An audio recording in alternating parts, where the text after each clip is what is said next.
Non metal का हम लोग आधा पढ़ चुके हैं। नॉन मेटल का अब हम थोड़ी सी प्रॉपर्टीज आगे पढ़ने वाले हैं, लेकिन ये चैप्टर स्टार्ट करने से पहले और एक बार रिवाइज कर लेते हैं कि हमने पहले नॉन मेटल में क्या पढ़ा था। नॉन मेटल में सबसे पहले हमने ये देखा था कि कभी भी क्वेश्चन आएगा तो ये बोलेगा कि what is non metal and define it's property. तो हम लोगों ने हमेशा याद किया है कि नॉन मेटल को हम लोग बस केवल टर्मोलॉजी से डिफाइन कर देंगे कि नॉन मेटल एक इस टाइप का एलिमेंट है जिसमें ना तो तुम्हारी इलेक्ट्रिसिटी फ्लो होती है, ना ही तुम्हारी हीट कंडक्ट होती है, और ना ही तुम्हारा वो मैलिएबल होता है, ना ही वो तुम्हारा डक्टाइल होता है। क्या होता है? ना ही तुम्हारा मैलिएबल होता है और ना ही तुम्हारा डक्टाइल होता है। तुम इस तरीके से इसकी मतलब क्या कहते हैं डेफिनेशन दे दोगे।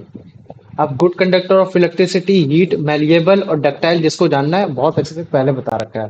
फिर इसके बाद अगर जैसे मैं प्रॉपर्टी बोलता हूँ कि चलो इसकी प्रॉपर्टीज बताओ, तो प्रॉपर्टीज में जब बोलता हूँ ना कि non metal are not malleable, तो फिर तुम उसको बता दोगे, फिर मैलिएबल में डिफाइन कर दोगे। क्यों? क्योंकि अगर जैसे मान लो 5 नंबर का क्वेश्चन आया है, तो पांच तीन चार प्रॉपर्टीज को समझाना अच्छी बात होती है। यहाँ तुमने उसको मैलिएबल का भी उसको मीनिंग बता दिया, डक्टाइल का भी बता दिया, ये सारी चीजें बता दी। और फिर उसके बाद फिर मतलब क्या कहते हैं, इनमें जितने भी एक्सेप्शंस वाले केस थे, उन सारे एक्सेप्शंस वाले केस को हमेशा याद रख लेना। जैसे हम लोग बोलते हैं प्रॉपर्टी विद नॉन मेटल की, कि non metal are generally soft. क्या बोलते हैं हम लोग उसे? Generally soft. कि नॉन मेटल कैसे होते हैं? तुम्हारे सॉफ्ट होते हैं। लेकिन अगर मैं उसी में एक अगर एलोट्रॉप्स ऑफ कार्बन ले लूंगा जिसका एग्जांपल है तुम्हारा डायमंड, तो मुझे बताओ डायमंड क्या तुम्हारा मतलब क्या कहते हैं, सॉफ्ट है? नहीं। हाँ, हार्ड है ना। तो ठीक इसी तरीके से जो हमने कल प्रॉपर्टी पढ़ रखी है, बस कल प्रॉपर्टी की नेम नेम बता दो कि हमने क्या क्या पढ़ रखा था। मैलिएबल के बारे में पढ़ा था। हाँ। मैलिएबल में कोई मतलब क्या कहते हैं, हमने कोई एग्जांपल पढ़ा था, कोई एक्सेप्शन? ये एग्जांपल था कि जो कार्बन था मतलब ग्रेफाइट थी और कोल था। चलो ठीक है। ऑफिस के बाद डक्टाइल का बताओ मुझे। क्या डक्टाइल में हमने कोई इसमें एग्जांपल पढ़ा था, एक्सेप्शन? नहीं। ब्रिटल में हमने एक एक्सेप्शन पढ़ा था जो कि तुम्हारा कौन सा था, तुम्हारा तुम्हारा डायमंड था, कि डायमंड नहीं टूट सकता, वो चीज हो गया। फिर उसके बाद हमने गुड कंडक्टर ऑफ हीट और electricity. Good conductor of electricity में हमने जो पढ़ा था, तो मतलब गुड कंडक्टर ऑफ इलेक्ट्रिसिटी पढ़ा था या बैड कंडक्टर ऑफ इलेक्ट्रिसिटी पढ़ा था, बताओ। ये बैड कंडक्टर होते हैं। और क्या इसमें हमने कोई एक्सेप्शन पढ़ा था? बताओ मुझे अभिषेक, कोई एक्सेप्शन है good bad conductor of electricity में, जो कि हम बोलते हैं कि नॉन मेटल तुम्हारा बैड कंडक्टर होता है, लेकिन उसमें भी कोई एक ऐसा नॉन मेटल है जो मतलब क्या कहते हैं कि जो तुम्हारा बैड कंडक्टर नहीं होता, रेदर वो गुड कंडक्टर होता है, और उसे इवन तो हम लोग एज अ इलेक्ट्रोड भी यूज कर लेते हैं। बताओ मुझे। इतना मैंने डिफिनेशन दे दिया। ग्रेफाइट। ग्रेफाइट नहीं, ग्रेफाइट। ग्रेफाइट, ठीक है, ग्रेफाइट नहीं। ठीक है, ये चीज हो गया। अब मुझे बताओ, इतना समझ में आ गया कि नहीं आ गया? अब ये देखो मैंने कल क्वेश्चन दिया था ये वाला, है ना? अगर जैसे ध्यान से देखोगे तो ये मैंने क्वेश्चन दिया था, है ना? इसको समझना, थोड़ा सा देखना कि भैया क्या बताना चाह रहे थे इसमें। ये सारी चीज होगी। अभी मैं क्या करूंगा कि कुछ प्रॉपर्टीज जो रह गई हैं उनको थोड़ा और आगे ले जाने की कोशिश करूंगा। ऑलरेडी तुम लोग थोड़ा बहुत तो जानते हो, लेकिन फिर भी जैसे जैसे मान लो कि मैंने बोल दिया कि नॉन मेटल के अगर मैं मेटल्स की बात करता हूँ, तो जो नॉन मेटल है तुम्हारे कितने टाइप्स के मैटर में पाया जाता है? क्या सॉलिड फॉर्म में पाया जाता है? हाँ। कौन कौन सा एग्जांपल बताऊं? Graphite, diamond, carbon. Graphite, carbon, diamond, अरे वो बस ऑलोट्रॉप्स ऑफ कार्बन ही है। एक तरीके से हाँ। कार्बन बोल दो, और फॉस्फोरस बोल दो, है ना, सल्फर बोल दो, ये सारे हो गए। और अगर जैसे मान लो मैंने बोल दिया क्या लिक्विड मैटर में पाया जाता है ये, बताओ मुझे। ब्रोमीन। हाँ, ब्रोमीन हो गया, है ना, ब्रोमीन हो गया तुम्हारा। तो ये ब्रोमीन एज एग्जांपल हो गया। और अगर मान लो कि अगर मैं गैस का एग्जांपल देता हूँ, तो गैस में क्या नॉन मेटल पाए जाते हैं? ऑक्सीजन भी है। ऑक्सीजन हो गए, बहुत सारे हो गए, है ना, ये चीजें। तो हम क्या देख रहे हैं कि नॉन मेटल एक इस तरह के एलिमेंट है जिसमें मतलब क्या कहते हैं तीनों तुम्हारे फॉर्म ऑफ मैटर पाए जाते हैं। सॉलिड भी पाए जाते हैं, लिक्विड भी पाए जाते हैं, गैस भी पाए जाते हैं। तो मुझे बताओ इतना समझ में आ गया कि नहीं आ गया? हाँ भैया। इतना आ गया ना। अच्छा एक याद करो, मेटल में मैंने क्या पढ़ाया था? अगर मैं बॉइलिंग पॉइंट और मतलब क्या कहते हैं मेल्टिंग पॉइंट लेकर बताने की कोशिश करूं, जब मैंने बॉइलिंग पॉइंट और मेल्टिंग पॉइंट को लेकर मैंने बताने की कोशिश की थी, तब मैंने कहीं तुम लोगों को ये बताया था कि देखो ये पूरा पूरा खेल जो होता है वो तुम्हारा डेंसिटी पे डिपेंड करता है कि उसके जो बीच में जो पार्टिकल है उनके पार्टिकल के बीच में काइनेटिक एनर्जी कितनी है। ये कुछ याद आ रहा है? हाँ भैया उनके हाँ भैया। है ना? कि मतलब उनके बीच में जितना ज्यादा स्पेस होगा और अगर हम उनको हीट करेंगे, तो वो उतनी जल्दी ही तुम्हारे मेल्ट और बॉयल हो जाएंगे। क्या हो जाएंगे? तुम्हारे मेल्ट और बॉयल हो जाएंगे। तो इसके सेंस में अगर जैसे मान लो कि मैं मेटल को बोलता था, तो मेटल बताओ मुझे, बॉइलिंग और मेल्टिंग पॉइंट में उनकी कंडीशन क्या थी? वो बहुत ही ज्यादा अच्छे थे, हाई था, मतलब हाई बॉइलिंग पॉइंट था, क्या लो बॉइलिंग पॉइंट था या मेल्टिंग पॉइंट हाई था या फिर तुम्हारा लो था, बताओ मुझे।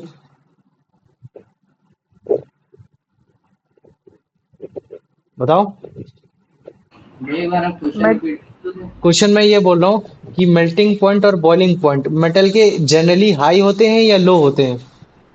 भैया मेटल के भैया हाई होते हैं। हाई हाई होते ना। होते हैं। लेकिन इसमें हमने एक एक्सेप्शन भी पढ़ा था, है ना, मेल्टिंग पॉइंट में एक एक्सेप्शन भी पढ़ा था, याद है किसी को। हाँ भैया गैलियम। हाँ गैलियम। गैलियम, क्या आंसर था, गैलियम।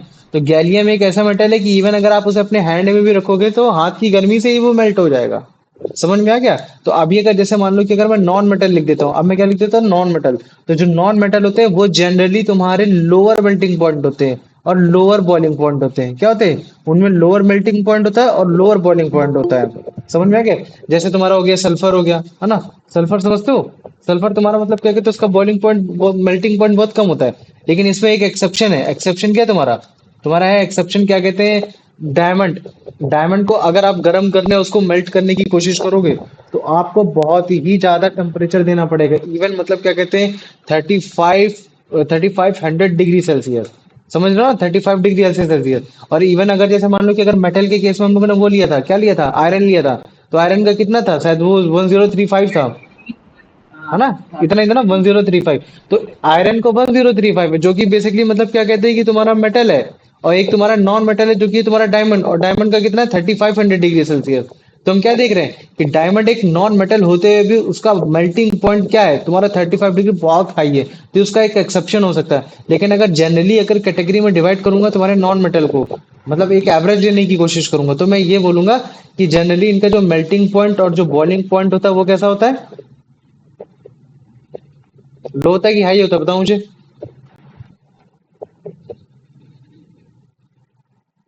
बताओ।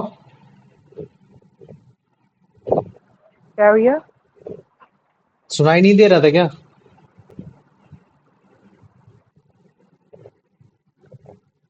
चलो ठीक है, अभी जैसे मेरे को ये बताने की कोशिश करो, ठीक है। ये क्या है मुझे बताओ, प्रोमेtheus को बताओ ये क्या चीज है।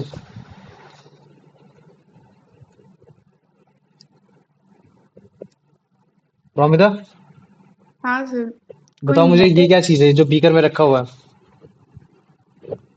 बता पता सकते हो नहीं। कुछ, अगर जैसे मान लो कि मैं इसको रन करता हूँ तो अब देख के बताओ।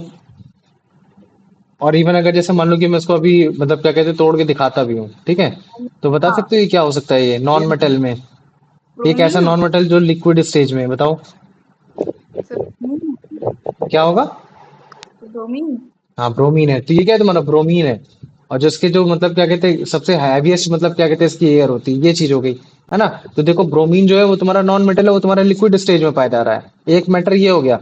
अभी अगर जैसे मैं बोलता हूँ हाइड्रोजन, ऑक्सीजन, नाइट्रोजन, क्लोरीन, तो ये सब तुम्हारे गैसियस स्टेट में पाए जा रहे हैं।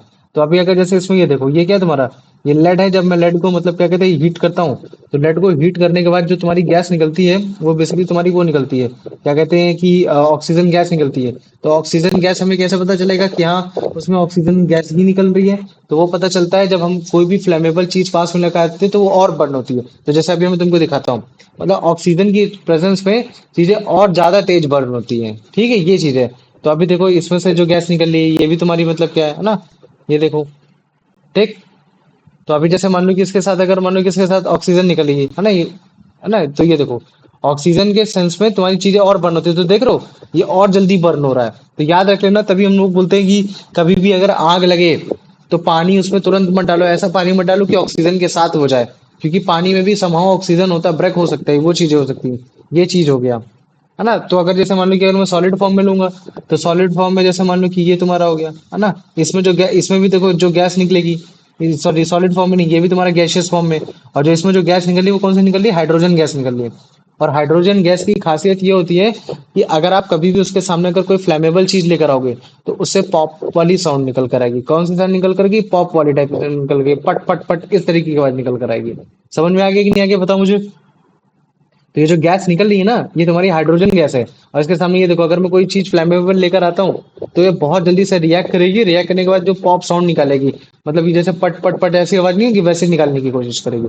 तो हम क्या देख रहे हैं, हमने इससे पहले पहले वो भी देखा कि तुम्हारे जो नॉन मेटल होते हैं, तुम्हारे मतलब क्या कहते हैं सॉलिड फॉर्म में होते हैं, जैसे सल्फर हो गया, फास्फोरस हो गया।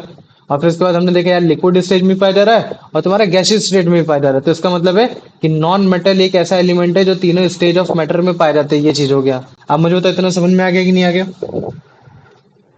हाँ भैया। आ गया ना? चलो ठीक है, प्रोमिथस का आंसर बताओ।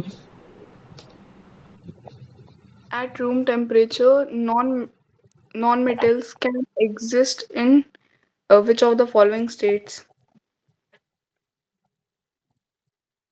फिर अभी तो सर ये आ नहीं रहा है, पढ़ा नहीं है। कोई बात नहीं, देखो मैं बोल रहा हूँ, ये बोला कि which of the following states, मतलब कि वो सॉलिड लिक्विड गैस किस किस स्टेट्स में पाया जा सकता है नॉन मेटल, तुम्हारा ये पूछ रहा है वो। तो मुझे बताओ, क्या वो सॉलिड में पाया जाता है हाँ सर। Non metal? हम्म, हाँ सर।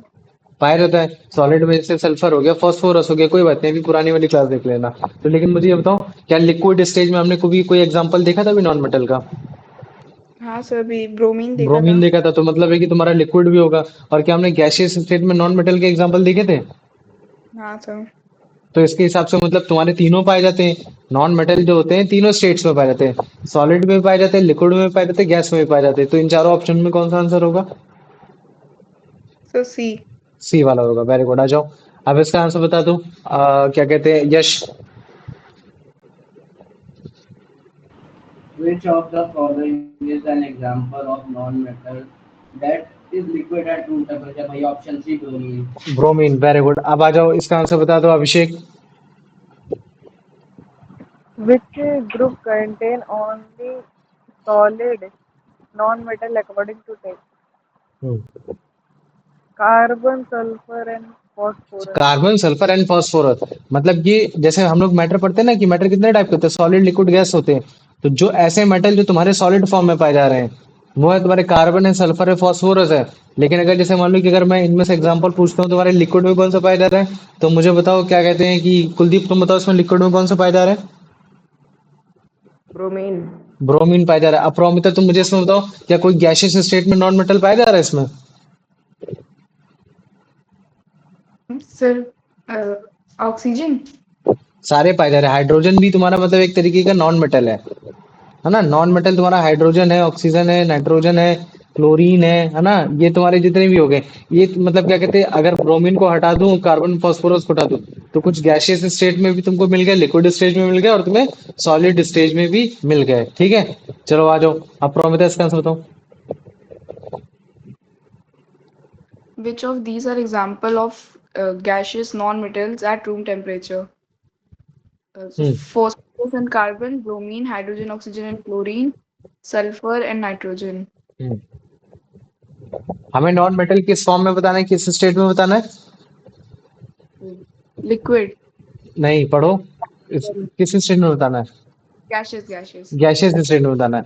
तो इन चारों ऑप्शन में से कौन सा तुम्हारा नॉन मेटल है जो गैसियस स्टेट में पाया जा रहा है? So option C. Option C, very good. अब अगर बता दो कुलदीप, इसमें मुझे बता दो कि तुम्हारा क्या कहते हैं कि लिक्विड स्टेज में कौन सा पाया जा रहा है? Bromine. ब्रोमीन पाया जा रहा है। और अगर जैसे मैं बोल देता हूँ कि तुम्हारा मतलब क्या कहते हैं सॉलिड कौन सा इसमें पाया जा रहा है, बताओ। सल्फर है, फास्फोरस है। सल्फर है, फास्फोरस है ना? और मतलब अगर जैसे ऑप्शन अगर लगाना होता, अगर यहाँ तुम्हारा सॉलिड लिख कर आता, तो तुम केवल ऑप्शन ए लगाते, ना कि तुम डी लगाते। क्यों? क्योंकि सल्फर के साथ यहाँ नाइट्रोजन भी आ रहा है, और नाइट्रोजन कैसी होती है? गैस होती है। नाइट्रोजन क्या होता है? गैस होती है। समझ में आ गया ना? तो नॉन मेटल के जैसे कुछ एग्जांपल होते हैं गैसियस में, नाइट्रोजन, ऑक्सीजन, क्लोरीन, ब्रोमीन, है ना? आयोडीन, ओ सॉरी ब्रोमीन नहीं, ब्रोमीन तुम्हारा लिक्विड में हो गया। ये चीज हो गई। तो अभी अगर जैसे किसी ने क्लासेस नहीं ली है तो इतना कोई टफ नहीं है, बस केवल थोड़ी सी समझना पड़ेगा और ऑटोमेटिक धीरे धीरे सारी चीजें आ जाएंगी। तो अभी देखो ये हमने जान ये लिया कि तुम, कार्बन नॉन मेटल होता है हाँ कार्बन सॉलिड नॉन में। मेटल होता है। कार्बन। ठीक है। अब देख रहे हो ना अभिषेक और यश, इन लोग को मतलब थोड़ा कंफ्यूजन हो रहा है कि नहीं हो रहा है? हाँ भैया। है ना? तो देखो जब स्टार्टिंग से क्लास कोई लेता है तो उसको लगता है अरे भाई क्लास बड़ी आसान है, ये तो मैं सब संभाल ले जाऊंगा। लेकिन कुछ चीजें ऐसी होती है कॉम्प्लिकेटेड, जो ऐसा लगता है कि अबे भाई कार्बन हमने तो आज तक सुना था ये तो मेटल होता है, मेटल होता है, ये सारी चीजें। लेकिन कार्बन भी तुम्हारा एक नॉन मेटल होता है। कैसा होता है? तुम्हारा एक नॉन मेटल होता है। अभी मैंने तुमको मेल्टिंग पॉइंट और बॉइलिंग पॉइंट से रिलेटेड भी बता दिया कि जो तुम्हारा नॉन मेटल होता है वो तुम्हारा लोअर मेल्टिंग पॉइंट होता है। मतलब अगर जैसे उसको हम गर्म करेंगे तो वो जल्दी पिघल जाएगा, और अगर हम उसे बॉईल करने की कोशिश करेंगे तो हमें ज्यादा टेम्परेचर देने की जरूरत नहीं है। वो तुरंत मतलब क्या कहते हैं बॉयल भी होने लगेगा। तो अगर मैं मेटल के कंपैरिजन में बोलूंगा तो मेटल के कंपैरिजन में तुम्हारा नॉन मेटल थोड़ा सा कंपैरेटिवली लेस मतलब क्या कहते हैं मेल्टिंग पॉइंट होता है। जैसे सल्फर है, सल्फर को अगर मैंने 115 डिग्री सेल्सियस अगर टेम्परेचर दिया तो उतने में ही मेल्ट हो जाएगा। लेकिन अगर मान लो कि मैं आयरन को अगर 115 डिग्री सेल्सियस में अगर मैं मेल्ट करने की कोशिश करूंगा तो वो मेल्ट नहीं होगा, है ना, वो मेल्ट नहीं होगा। जैसे इसको देखो, ये क्या है देखते हैं, ये क्या है, सल्फर पाउडर है, ठीक है। तो ये देखो सल्फर पाउडर लिया हमने और अब हम इसे हीट करेंगे थोड़ा, ठीक। ये तुम्हारा नॉन मेटल की फॉर्म में आ गया, देखो मेल्ट हो गया थोड़ी सी हीट में, 115 वाली हीट में आराम से हो गया। लेकिन क्या तुम्हारे सारे नॉन मेटल तुम्हारे सबके मतलब लोअर मेल्टिंग पॉइंट होते हैं? तो ऐसा नहीं है। तुम्हारा डायमंड एक ऐसा नॉन मेटल होता है जिसको आप चाहे जितना मतलब बहुत ज्यादा टेम्परेचर देना पड़ता है, 3500 डिग्री सेल्सियस टेम्परेचर देना पड़ता है, तब जाके वो तुम्हारा मेल्ट होता है। तो ऐसा नहीं बोल सकते कि non all non metals have a lower melting point and boiling point. rather than what we say, a non-metals have generally lower melting points and a lower boiling points। तो ये चीज हो गया। तो मुझे बताओ इसमें किसी को कोई डाउट है? नहीं भैया। नहीं है ना? नहीं भैया। तो अभी देखो, अभी क्या करते हैं, ये तुमको डायमंड दिखाते हैं, ये क्या डायमंड है, ठीक है। अभी इस डायमंड को हीट करने की कोशिश करते हैं। तो तुम देख रहे हो ना ऊपर का मेटल जो लोहा है वो गर्म हो गया, देख रहे हो ना, वो जल्दी गर्म हो गया, वो बेंड हो गया। क्योंकि लोहा को हमको मालूम है उसका बॉइलिंग पॉइंट और मेल्टिंग पॉइंट कितना है, वो शायद समथिंग मतलब क्या कहते हैं 135 है। लेकिन जो तुम्हारा मतलब क्या कहते हैं वो है डायमंड, है डायमंड का कितना है 3500 डिग्री सेल्सियस है। तो हम उसको लगातार हीट करते जा रहे लेकिन फिर भी वो तुम्हारा मेल्ट नहीं हो रहा। फिर वो अगर जब आप लोग एक्सेसिव करेंगे तब जाके वो मेल्टिंग स्टेज में आएगा। तो ये बहुत बड़ी मतलब बहुत ज्यादा डिग्री सेल्सियस पे हो रखा है, 3500 डिग्री सेल्सियस पे हो रखा है। तो इतना ज्यादा तो मतलब यूजुअली नॉन मेटल नहीं होता है। तो ये केवल और केवल उसका एक एक्सेप्शन है। अच्छा तुम्हें समझ में, जब तुम स्टार्टिंग से क्लास देखोगे, जो बच्चे नहीं आए हैं फिर जो बच्चे देख रहे हैं स्टार्टिंग से, उनको मालूम है कि हर जगह ज्यादातर जो केस आ रहा है वो तुम्हारा डायमंड और ग्रेफाइट का एक्सेप्शन ज्यादा आ रहा है। किसका आ रहा है? डायमंड और ग्रेफाइट का एक्सेप्शन ज्यादा आ रहा है कि नहीं आ रहा, मुझे बताओ, हाँ भैया है ना? भैया। हाँ बोलो बेटा। भैया पर ये जो 1035 डिग्री सेल्सियस है तो कॉपर का मेल्टिंग पॉइंट है ना? 115 डिग्री सेल्सियस? नहीं, आपने जो 1035 डिग्री सेल्सियस से अच्छा वो कॉपर कॉपर का का है तो वो होगा शायद वो 135 होगा या फिर 175 होगा, इतना डिग्री सेल्सियस होगा। आयरन का 1535 है। ओके 1535 35। 35। अच्छा ये देखो, तो मतलब 1500 मतलब लगभग 1535 डिग्री सेल्सियस देते हैं तब तुम्हारा जाके वो तुम्हारा मेल्ट होता है। और ये जो 1035 डिग्री देते हैं तब तुम्हारा कॉपर मेल्ट हो जाता है। क्या हो जाता है? तुम्हारा कॉपर मेल्ट हो जाता है। तो ये उनकी मेल्टिंग पॉइंट है, काफी हाई मेल्टिंग पॉइंट है। लेकिन अगर उसी के जस्ट बगल में अगर मैं दिखा देता हूँ तुमको ये फिर से सल्फर, तो सल्फर को अगर हम केवल 115 डिग्री सेल्सियस देंगे तो उतने में ही मेल्ट हो जाएगा। लेकिन अगर मैं बोलूंगा क्या तुम्हारे सारे नॉन मेटल ऐसे हैं कि अगर मैं उनको 115 डिग्री सेल्सियस लाऊंगा तो तुम्हारा मेल्ट हो जाएगा, नहीं ऐसा नहीं है। तुम लो डायमंड, लो बेटा डायमंड के साथ खेलो, डायमंड को 3500 डिग्री दोगे तब जाके वो तुम्हारा मेल्ट आएगा, तब वो तुम्हारी मेल्टिंग पॉइंट होगा। और इतने स्टेज तक लाने में ही जो तुम्हारा जो पर्टिकुलर ऑब्जेक्ट होता है ना, काफी बार वही पिघल जाता है। तो जैसे अभी हम लोग स्टार्टिंग में देखे थे ना, जिसको होल्ड करके रखा था, ये जो आयरन था, आयरन होल्ड करके रखा था, तो ये तुम्हारा बाद में होगा, ये पहले ही मतलब क्या कहते हैं मेल्ट हो जाएगा। तो यही हुआ, ये देखो ये बेंड हो गया है ना, ये बेंड हो गया, ये मेल्ट हो गया, इसको मिल गया स्पेस मिल गया, ये चीज है। तो अभी मुझे बताओ, अगर जैसे कोई तुमसे पूछेगा कि नॉन मेटल कैसा होता है, लोअर मेल्टिंग पॉइंट होता है या हायर बॉर्निंग मतलब हायर मेल्टिंग पॉइंट होता है, तो ये बता ले जाओगे ना फिर आंसर हाँ भैया। आ जाएगा ना सबको? ठीक है आ जाओ। प्रोमिता इसका आंसर बताओ बेटा।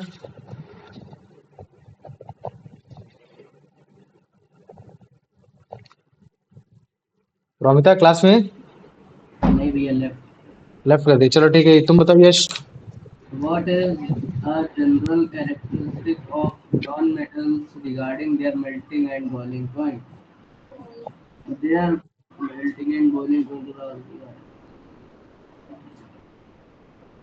दे are where they melt and vaporize at comparatively low temperature. Low temperature, है ना? क्या होगा इसका आंसर फिर? Option B. Option B, very good. आ जाओ अभिषेक, इसका आंसर बताओ बेटा। What is the melting point of sulfur mentioned in the text? Yeah, 115 degrees Celsius. हाँ 115 डिग्री सेल्सियस। और कुलदीप मुझे इसका बताओ, ये 3500 डिग्री किसका मेल्टिंग पॉइंट है? डायमंड का। डायमंड का। किसका है तुम्हारा? ये है डायमंड का, वेरी गुड। कुलदीप इसका आंसर बताओ।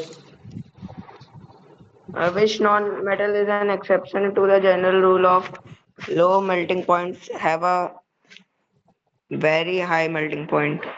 हम्म Option C, carbon in the form of diamond. Carbon in the form of diamond, very good. आ जाओ, अब इसका आंसर बता दो।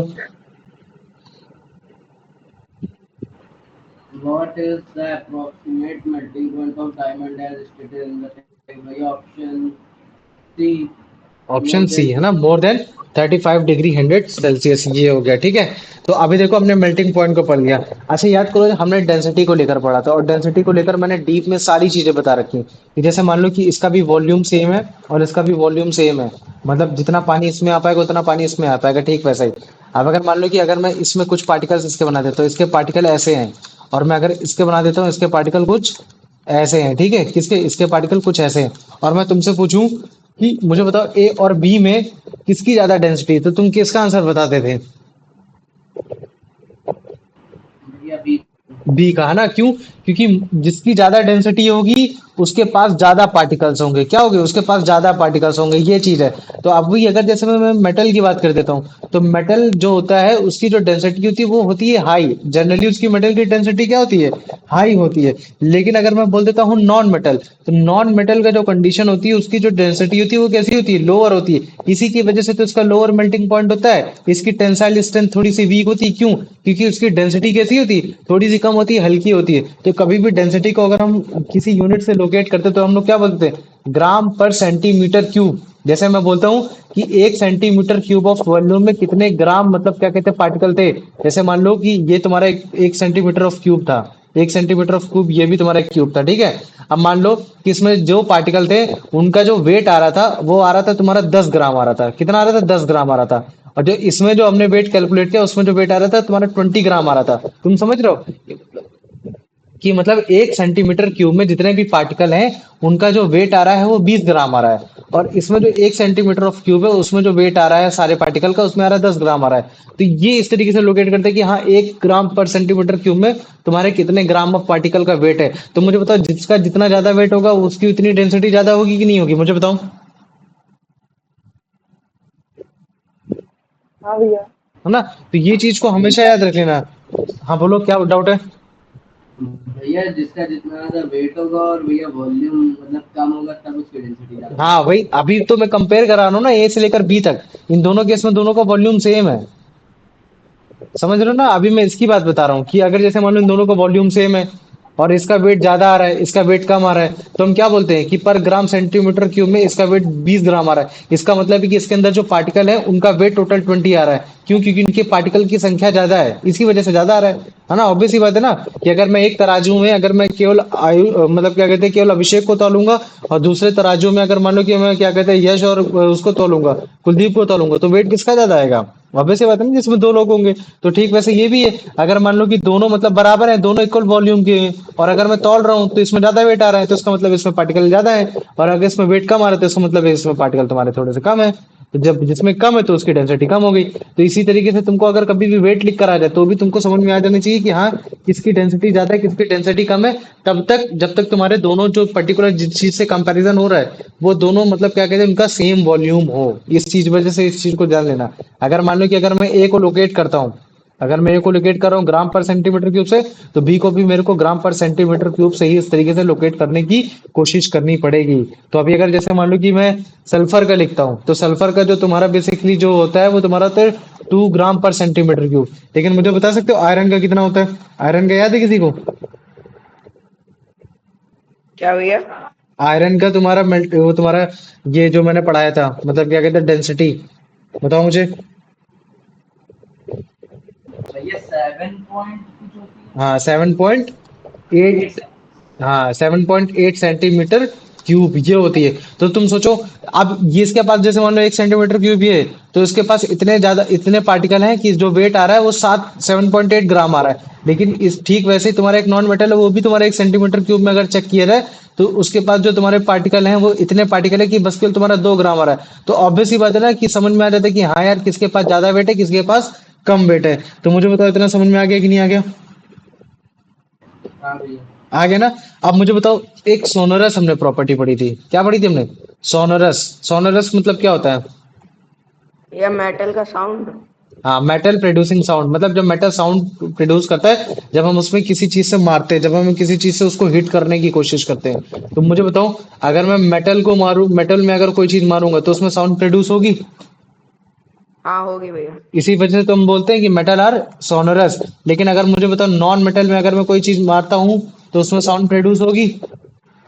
नहीं होगी। नहीं होती है। तभी तुम देखना, जब कोयले वाले होते हैं, जब कोयले वाले मतलब क्या कहते हैं, कोयले को जो हथौड़े से तोड़ते हैं तो हमको उतनी आवाज नहीं आती है। लेकिन अगर सोचो तुम, वही अगर मेटल के अगर ब्लॉक पड़े हो, टुकड़े पड़े हो, अगर उसमें कोई हथौड़ा मारे तो वो कितनी तेज तो आवाज ये आती है। नो डाउट आवाज थोड़ी सी तो आएगी, लेकिन जब कंपेरेटिवली बोला जाता है सोनोरस में कुछ ज्यादा ही तेज आवाज आती है। वरना नॉन मेटल का हम लोग घंटा ना बना ले घर में, या जो पूजा घर में, इन सब में, उन सब में।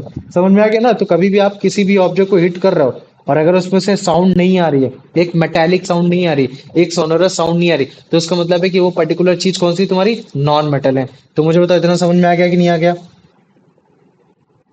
मतलब चार वो हाँ हो गई भैया। प्रॉपर्टी, मतलब एक मैलिएबिलिटी, डक्टिलिटी, ब्रिटलनेस और ये सोनरस।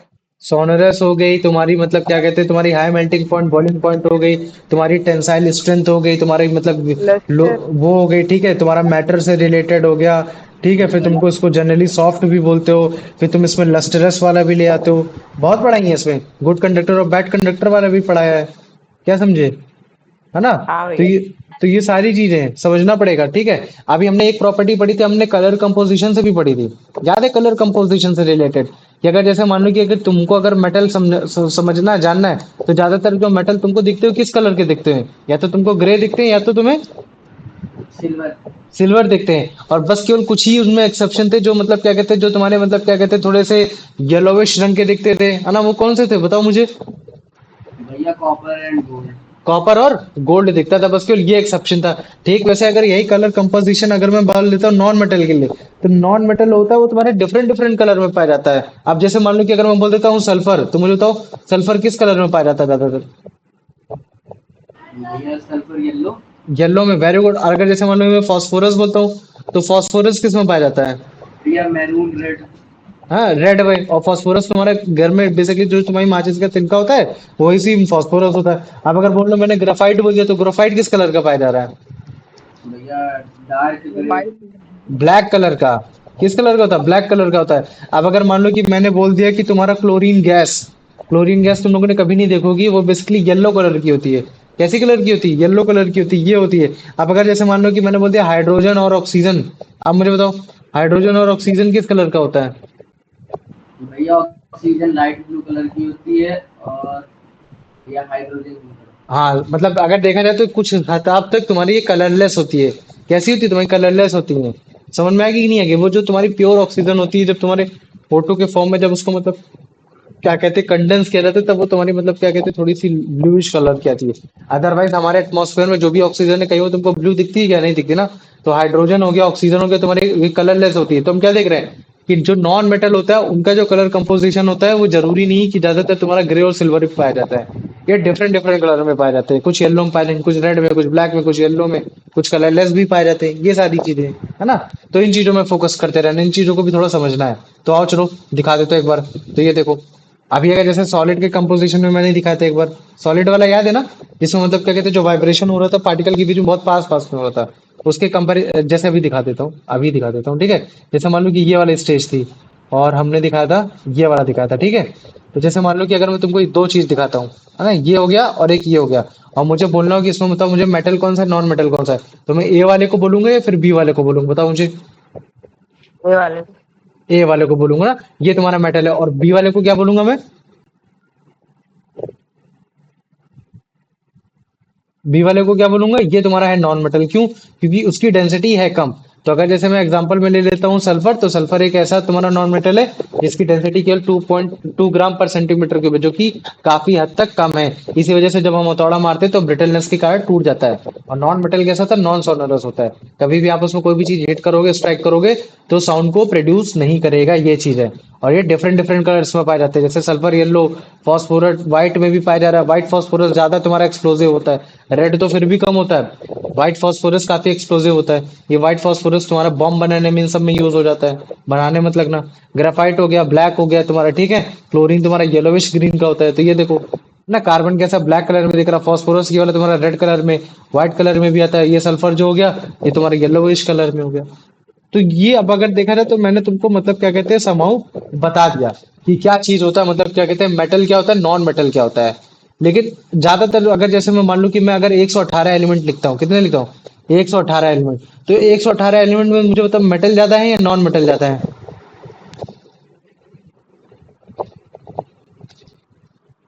नॉन बताओ मेटल। मुझे, कौन सबसे ज्यादा है तुम्हारे? या मेटल। Non metal. मेटल ज्यादा है ना, सबसे ज्यादा कौन सा तुम्हारा मेटल ज्यादा है। तो इसका मतलब ये नहीं कि जो तुम्हारे नॉन मेटल उनकी रेस्पेक्ट कम हो गई, या फिर मतलब क्या कहते हैं कि उनका कोई ज्यादा इंपॉर्टेंस है नहीं।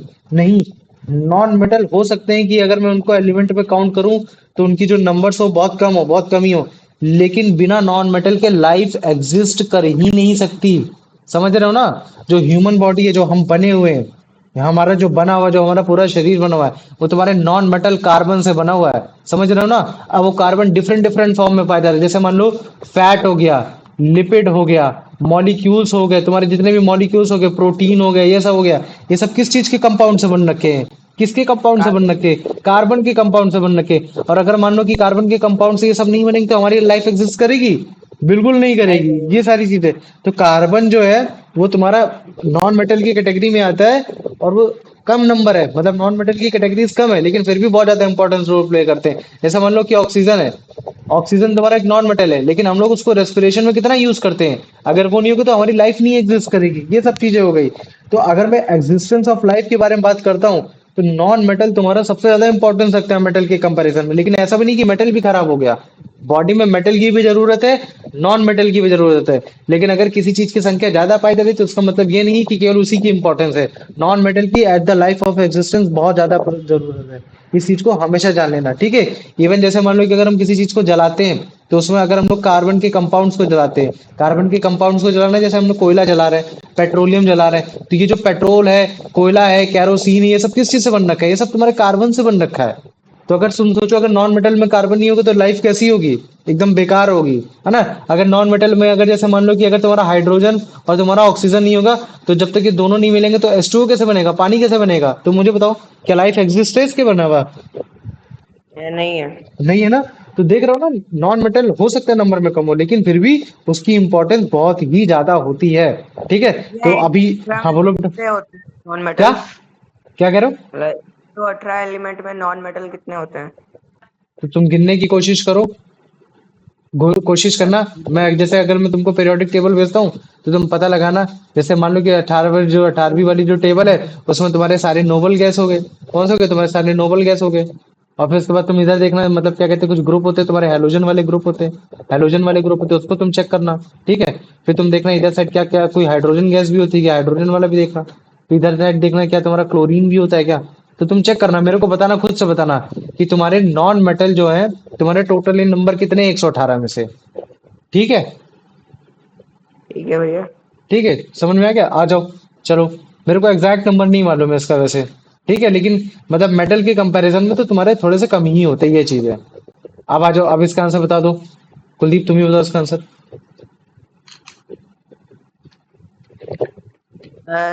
What is a general characteristic of non-metals regarding their density?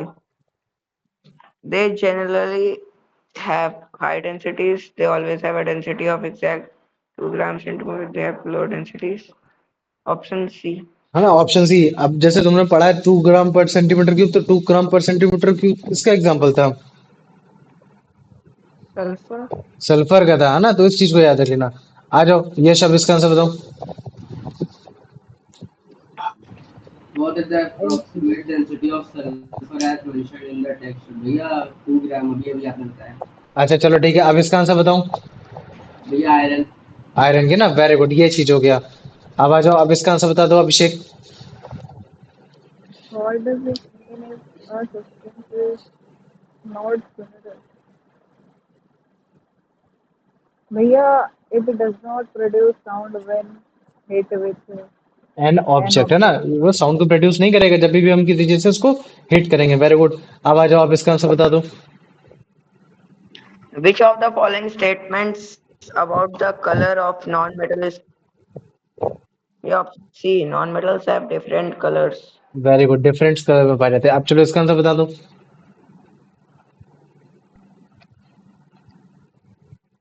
बताओ यश। Which non-metal is described as having a yellowish green color? भैया क्लोरीन। क्लोरीन भी पाया जाता है, लेकिन जैसे मान लो कि मैंने सॉलिड फॉर्म में बोल दिया कि जो तुम्हारा ग्रीन येलोविश ग्रीन कलर में जो पाया जा रहा है, जो तुम्हारा क्लोरीन होता है वो ग्रीन कलर में नहीं पाया जाता है, येलो कलर में पाया जाता है। लेकिन जो तुम्हारा सल्फर होता है वो थोड़ा सा येलोविश नहीं, सॉरी, जो तुम्हारा सल्फर है वो तुम्हारा येलो कलर में पाया जाता है, लेकिन येलोविश ग्रीन कलर तुम्हारा क्लोरीन पाया जाता है। तो इसका आंसर क्या हो जाएगा? Option D. क्लोरीन है ना, ये हो गया। Very good. अब आ जाओ, फिर इसके बाद मैंने यही बताने की कोशिश की, ये जो हम लोग रेस्पिरेट कर रहे हैं इसमें ऑक्सीजन ले रहे हैं, कार्बन डाइऑक्साइड छोड़ रहे हैं, तो हो सकता है कि नॉन मेटल तुम्हारे स्मॉल इन नंबर हो मेटल के कंपैरिजन में, बट उनका डेली लाइफ में काफी बड़ा इंपॉर्टेंट रोल है ना। उनके बिना हमारा मतलब क्या कहते हैं, कोई एग्जिस्टेंस है ही नहीं। जैसे कार्बन हो गया, उसमें सबसे मोस्ट ऑफ द फंडामेंटल हो गया, इसके बिना हम लोग लाइफ में एग्जिस्ट कर ही नहीं सकते। क्यों? क्योंकि कार्बन के कंपाउंड से ही मिलकर तुम्हारे प्रोटीन बनता है, फैट बनता है, कार्बोहाइड्रेट्स बनता है, विटामिन बनता है, एंजाइम्स बनता है। और हमें मालूम है कि the basic unit of life is called Cell. Cell. और cell is made up of protein, fat, carbohydrate, lipid, vitamin. So without this we are nothing. So ये हो गया। फिर उसके बाद फिर हमने देखा कि अगर मैं जैसे मान लूं कि ये तो चलो सॉलिड फॉर्म में ले लिया, क्या और मतलब क्या कहते हैं गैशियस स्टेट में भी होते हैं? हाँ बिल्कुल। ऑक्सीजन हो गया, बिना ऑक्सीजन के हम लोग सांस ही नहीं ले पाएंगे। ये सारी चीज होगी। तो ये जो तुम ह्यूमन बेबी और जो वुमन देख रहे हो ना, इसमें क्या बताने की कोशिश कर रहा है कि जितने भी तुम्हारे कार्बन के ऑर्गेनिक्स मॉलिक्यूल है जिसकी वजह से हमारी लाइफ को एग्जिस्ट हो रहा है, तो हम ये नहीं बोल सकते कि हाँ तुम्हारे नॉन मेटल अगर कम नंबर में पाए जा रहे हैं तो उनका कोई भी ज्यादा बड़ा रोल नहीं है ना। वो तुम्हारे कंबशन में भी यूज हो रहा है, तुम्हारे लाइफ को ब्रीथिंग पैटर्न में भी मजबूत करने की कोशिश कर रहा है, वो एनर्जी भी प्रोवाइड कर रहा है कि ताकि रेस्पिरेशन की थ्रू हमको एनर्जी भी मिल सके माइटोकॉन्ड्रिया में, है ना। तो इन सब चीजों का रोल है। अब आ जाओ, अब इसका आंसर बताऊं, अभिषेक। Compared to metal, how a non-metal described in terms of their quantity? Where they are small in number. They are small in number. Very good. अब आ जाओ, इसका आंसर बताऊं।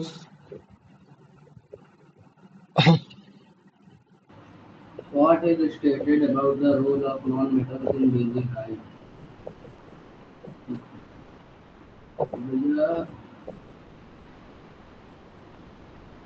भैया ऑप्शन सी।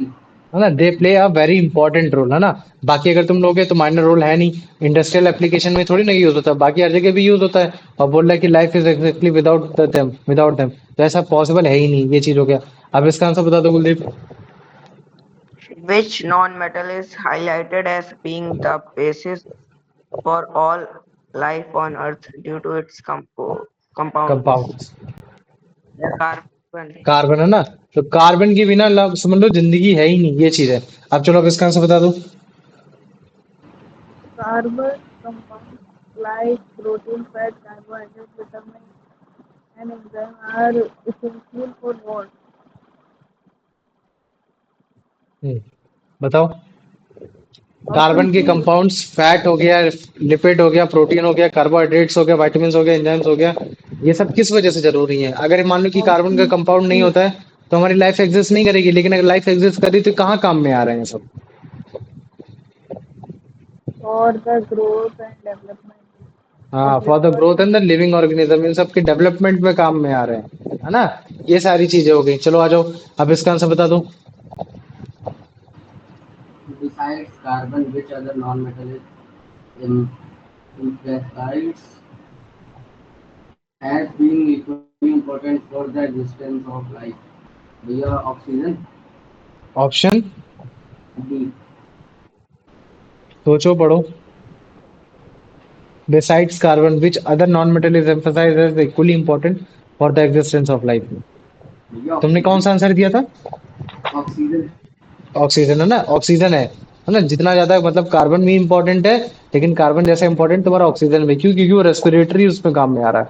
अगर वो नहीं आएगा तो सांस नहीं ले पाएंगे, तो फिर बाकी कार्बन कंपाउंड बनाकर क्या फायदा? लेकिन अगर मान लो केवल हम सांस ही ले रहे हैं तो फिर हमारी लाइफ तो एग्जिस्ट कर ही नहीं पाएगी, क्योंकि हम फैट प्रोटीन लिपिड ये सब बना ही नहीं पा रहे, एग्जिस्ट ही नहीं कर पा रहे। तो ये इक्वली इंपॉर्टेंस समाओ ये रखते हैं, एक दूसरे पर डिपेंडेंट होते ही हैं। चलो आप इसका आंसर बता दो।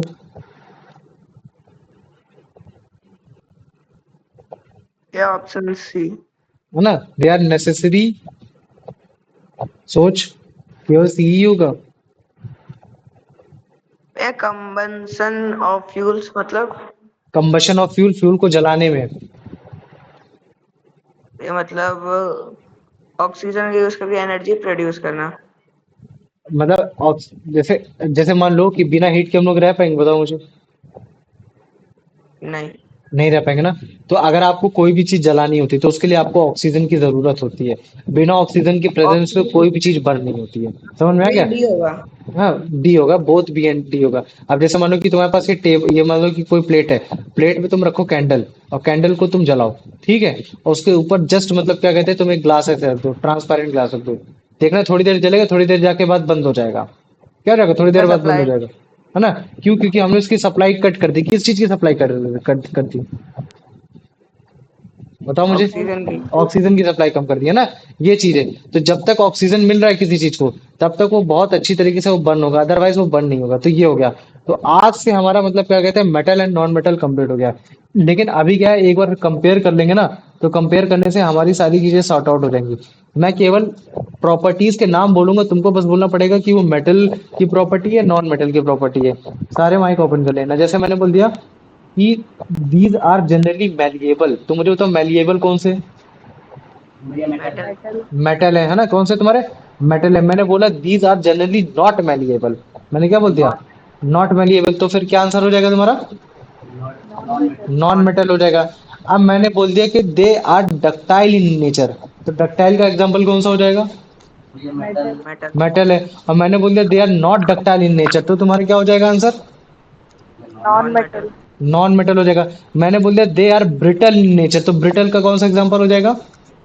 Non metal. नॉन मेटल हो जाएगा। और अगर मैंने बोल दिया they are not brittle in nature, तो फिर कौन सा एग्जांपल हो जाएगा? मेटल। मेटल हो जाएगा। Very good. अब मैंने बोल दिया they are good conductor of electricity and heat, metal. Yes. Metal हो जाएगा। और अगर मान लो कि मैंने अगर बोल दिया कि मतलब क्या कहते हैं कि they are bad conductor of electricity and heat, तब क्या एग्जांपल हो जाएगा? Non metal. नॉन मेटल हो जाएगा। Very good. अब मैंने लस्टरस के सेंस में बोल दिया कि they are lustrous in looks, तो फिर कौन सा एग्जांपल हो जाएगा? मेटल। मेटल। मेटल। और मैंने बोल दिया they are not lustrous in, तो फिर क्या हो जाएगा? Non metal. नॉन मेटल हो जाएगा। और फिर मैंने बोल दिया they are generally solid at a room temperature, तब क्या एग्जांपल हो जाएगा? एंड हाँ, both. Metal. They are generally solid in room temperature. ठीक है। भैया मेटल मेटल। मेटल ज्यादातर तुम्हारे सॉलिड फॉर्म में आते हैं, ये चीज हो गया। लेकिन अगर जैसे मान लो कि मैंने इसमें एक एक्सेप्शन पूछा, तो क्या एक्सेप्शन दोगे? मर्करी। मर्क्यूरी का दे दोगे। वेरी गुड, है ना। अब जैसे मान लो कि मैंने बोल दिया कि which type of elements are basically both the मतलब आर ऑल मतलब तुम्हारा सॉलिड लिक्विड गैस, तो फिर तुम क्या एग्जांपल दोगे? ब्रोमीन। Non metal. अभी नहीं। मैंने पूछा कि ऐसा कौन सा एलिमेंट है जो तुम्हारे सॉलिड लिक्विड गैस तीनों हो सकते हैं, तो तुम्हारे नॉन मेटल तीनों हो सकते हैं। ये चीज हो गया। अब मुझे बताओ these they are very strong in nature, having strong, they are strong, have high tensile strength. ठीक है, हाई हाई टेंसाइल स्ट्रेंथ। तो मुझे बताओ ये किस चीज का एग्जांपल है? मेटल है कि नॉन मेटल है? मेटल। मेटल। मेटल है। Very good. और मैंने बोल दिया they are weak and low tensile strength, तो फिर क्या हो जाएगा? Non metal. नॉन मेटल हो जाएगा। Very good. अब अगर मैंने बोल दिया कि they produce sounds when they hit like they are sonorous, तो फिर क्या एग्जांपल हो जाएगा? मेटल। मेटल। मेटल हो जाएगा। मेटल। और अगर मैंने बोल दिया they do not produce sounds when we hit, so they are not sonorous, क्या हो जाएंगे सब? मेटल। नॉन नॉन मेटल हो मेटल। जाएंगे। मैं बोल दूंगा they are generally found in grey and white colour, metal. Metal. और अगर मैंने बोल दिया they are found in different colours, non metal. Non metals, है ना। तो अब ये देखो मैंने कंपेयर करके तो मैंने तुमको बता दिया, लेकिन जो तुम्हारे एक्सेप्शंस है उन एक्सेप्शंस को तुमको याद करना है, समझना है ना। उनको एक्सेप्शंस को याद करोगे तो तुम्हारे लिए ज्यादा आसान हो जाएगा, है ना। तो एक्सेप्शंस को थोड़ा सा लिस्ट बनाने की कोशिश करना। तो जो चीज मैंने अभी बताई वही चीज तुमने यहाँ भी बता दी। सेम चीज, यही चीज बताई। यहाँ पे अब मेटल जो मैलिएबल होता है, डक्टाइल होता है, अगर आप इसको हैमर्ड करोगे थिन शीट से तो ये फिर आपके थिन शीट से अगर हैमर्ड करने की कोशिश करोगे या फिर अगर आप उनको थिन वार बनाने की कोशिश करोगे तो बड़े आसानी से बन जाएंगे ना। तो जैसे मान लो कि 3-4 नंबर का क्वेश्चन आता है, 3-4 नंबर का क्वेश्चन आता है और उसमें कहीं बोलता नहीं कि हाँ आप एक्सेप्शन डालो, तब फिर आप फटाफट ऐसे लिख देना कि मेटल आर गुड कंडक्टर। मैंने तो 8 कराई, 11 कराई, तुम्हारे पास 11 पॉइंट है टोटल, तुम 11 पॉइंट ऐसे ऐसे लिख देना, है ना। ये तो 6 पॉइंट है ना। तो तुम 11 पॉइंट लिख देना और बस फिर उसमें छोटा छोटा डिफाइन कर देना, आंसर आ जाएगा। चलो अब इसका आंसर बताने की कोशिश करो, मुझे बताओ, गेस पढ़ो। State two reasons for believing that copper is a metal and sulfur is a non-metal. हम्म, भैया फर्स्ट रीजन है कि कॉपर इलेक्ट्रिसिटी को कंडक्ट करता है और सल्फर नहीं करता। Very good. सेकंड है कि कॉपर शाइनिंग करता है अगर हम उसको मतलब अब अगर वो कोई भी मतलब कास्टिंग नहीं हुई है उसके ऊपर तो, और सल्फर शाइन नहीं करता। Very good. अच्छा भैया चलो ठीक है, कॉपर इसमें अब इसने दे दिया। अब 2 एग्जांपल तुम बताओ कुलदीप, क्यों कॉपर को मैं मेटल बोलता हूँ, सल्फर को नॉन मेटल बोल देता हूँ। है क्योंकि कॉपर मतलब ब्रिटल नहीं होता, वो मैलिएबल और डक्टाइल होता है। मैलिएबल और तुम्हारा डक्टाइल होता है। Very good. अब मुझे बताओ अभिषेक, तुमको ये 2 एग्जांपल दो जिसकी वजह से मुझे बिलीव हो जाए कि हाँ कॉपर मेटल है और तुम्हारा सल्फर नॉन मेटल है। सोनरस, सोनरस से हो गया, अब एक और एग्जांपल बताओ।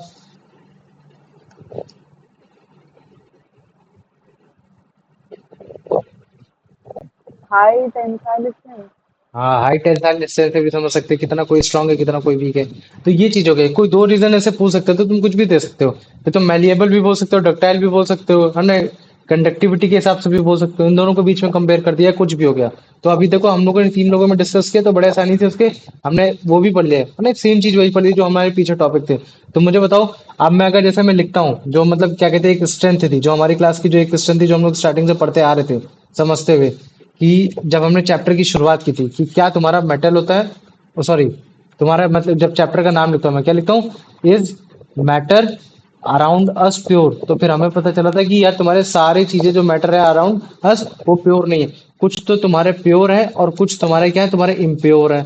तो प्योर में हमको पता चला कि तुम्हारे कुछ मतलब क्या कहते हैं एलिमेंटल कंपाउंड है, जैसे H2O के मॉलिक्यूल हो गए, ये सारी चीजें हो गई। और फिर हमें पता चला कि फिर या तो फिर एलिमेंट है, एलिमेंट से मिलकर ही एलिमेंटल कंपाउंड बनेंगे, ये चीजें।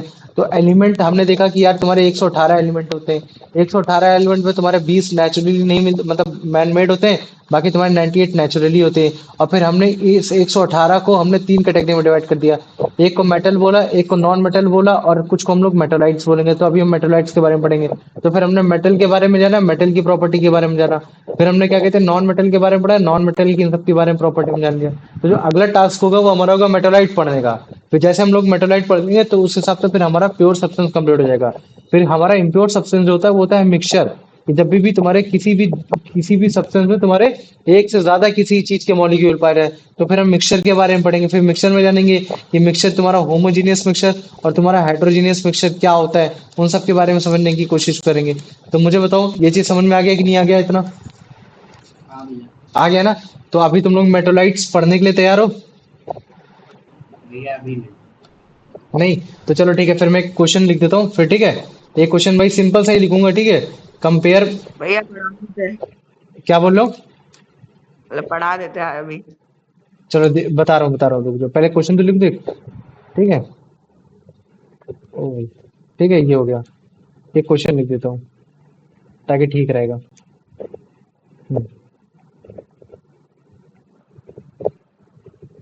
Compare with any compare with any 5 properties, any 9 properties. 9 properties. हाँ भाई, हमने तो 11 पढ़ी हैं, between metal and non metal, ठीक है, नॉन मेटल, ये हो गई। तुमको ये बताना है, ठीक। फिर make a list of exception in metal category and in non metal category. अब मुझे बताओ, अब ये समझ में आ भैया गया कि नहीं आ गया? हाँ, भैया आ जो गया भैया। भी क्वेश्चन है लिस्ट बनाने का, तो भैया ऐसे बताना है कि जो प्रॉपर्टीज का नाम लिखना है उसके आगे मेटल के एग्जेप्शन फिर नॉन मेटल के एग्जेप्शन। नहीं, तुमको बस केवल ऊपर ऐसे बताना है कि they are sonorous in nature, mean when we struck they produce sound. ठीक है, तो ये मेटल में लिख दिया। अब बगल में मतलब क्या कहते हैं, जस्ट उसके नीचे लिखा कि non metal generally are not sonorous, ये हो गया। ठीक है, फिर जब तुम एक्सेप्शंस में नॉन लिखोगे तो तुम ऐसे लिख दोगे कि एक्सेप्शंस इन मेटल कैटेगरीज। फिर तुम ऐसे लिखोगे कि हाँ गैलियम, है ना, एक ऐसे हेडिंग डाल दोगे ऐसे करके गैलियम। फिर तुम गैलियम के बारे में बताओ कि gallium is a metal but it has a lower melting points. When we try to touch it, it melt with the heat of our hand. ये हो गया। समझ में आ गया कि नहीं आ गया? हाँ भैया। हाँ ना, तो ये चीज हो गया। तो तुमको पहले तुम इस तरीके से लिखने की कोशिश करोगे तो आ जाएगा। तो ये भी 6 मार्क्स का हो गया। तो मुझे बताओ, इन दो क्वेश्चन में किसी को कोई डाउट है? नहीं भैया। नहीं नहीं भैया। पक्का? नहीं भैया। चलो ठीक है, एक सेकंड में इसको भेज देता हूँ तो फिर। भैया वो 9 प्रॉपर्टीज है तो 9 नंबर का हो गया। हाँ क्या कह रहे हो? 9 प्रॉपर्टीज लिखनी है तो वो 9 नंबर का हो गया। हाँ मतलब थोड़ा सा डिफाइन कर दोगे तो ठीक रहेगा ना। अब जैसे मान लो कि ये सब मैंने बताया तुम्हें नॉन मेटल की, मेटल की, तो 6 तो ऐसी ही हो गई। आज हमने 4 पढ़ी, तुम्हारी 10 हो गई। ठीक है, तो अगर जैसे मान लो कि मैं अगर तुम्हें मेटल की दिखा देता हूँ, तो मेटल की जब हम लोगों ने पढ़ी थी तो हमने टोटल इस तरह से पढ़ ली थी। वो समहाउ थोड़ी सी कोरिलेटिव है, मतलब ऐसा लगेगा कि सेम है, लेकिन लिख दोगे तो कुछ गलत नहीं हो जाएगा, है ना। 11 पॉइंट लिख दोगे इस हिसाब से। तो तुम देखो 11 प्रॉपर्टी हमने पढ़ी। तो मुझे बताओ, कोई डाउट है इसमें किसी में, किसी को भी? नहीं भैया। है नहीं है ना? भैया। चलो ठीक है फिर। नहीं है डाउट। भैया